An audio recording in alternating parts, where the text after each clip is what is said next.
So I went to go see Midway this evening.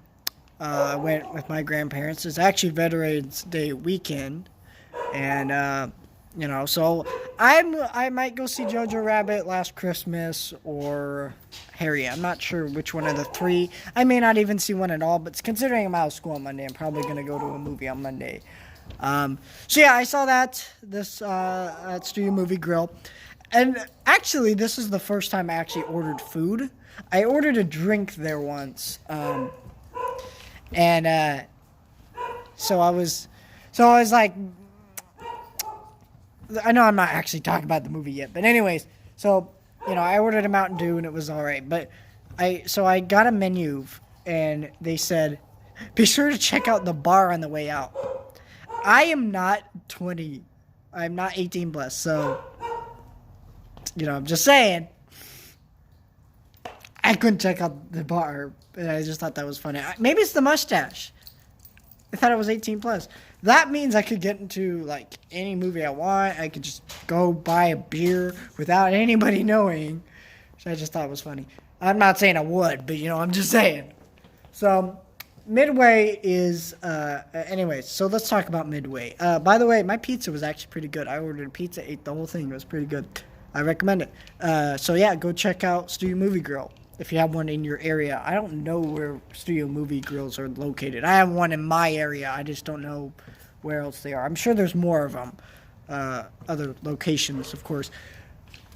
But so Midway is directed by Rowan Emmerich, however you pronounce his name. He directed Independence Day, which I really like. He's been known for making dumb disaster movies. And I kind of expected this movie to not be that good, okay? Most true story movies are kind of standardly shot, standardly edited. They're all made kind of the same. But this movie was a lot different in a couple ways. It felt more like Dunkirk, except for Midway, where it was it was less about character. There was a little bit more characterization to these characters than Dunkirk, but not that much. And it was all about making you feel in the event. And go see this in the theater, because this is every explosion, everything, the sound design was phenomenal. It sounded amazing on the big screen. The CG for like the ships and the planes, you could hardly even tell it was CG. If I hadn't told you, I think it would kind of be hard to tell even. It was beautifully shot. Had some interesting cinematography. It was really well edited too. And this movie really did a good job making you feel like you're in the event. The acting was pretty good. Not any really like, oh my gosh, Oscar-worthy performances, but they were good at performances.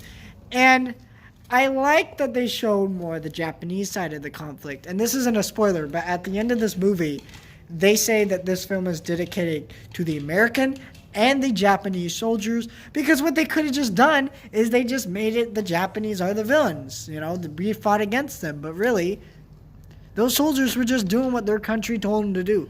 There was nothing against us personally, and it's just what happened. Bad things happen in war, but it's not anybody's fault that bad things happen in war. It's just what happens. And there are innocent people that are thrown into war when they don't really belong there, but it's just what happens. And this was a very fun, good movie to go see on Veterans Day, so I hope you guys go check this one out. I really like this one. I don't know how many times I'm going to rewatch this movie, because really true story movies really aren't meant for multiple rewatches, but it was a good one-time watch at the theater, and I really enjoyed it, and I recommend this one. So yeah, let me know what you guys think.